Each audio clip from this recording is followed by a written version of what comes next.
Social media has great power.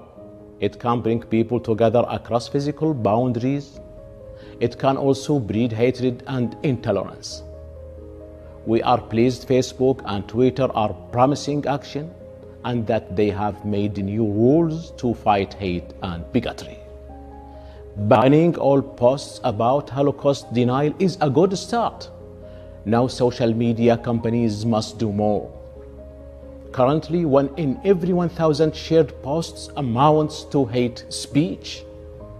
Companies investigate but almost never act.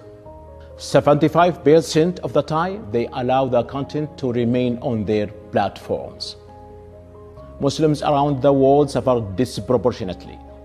They face personal abuse, threats, and physical violence, all fueled by content spread through social media. Islamophobia is a disease.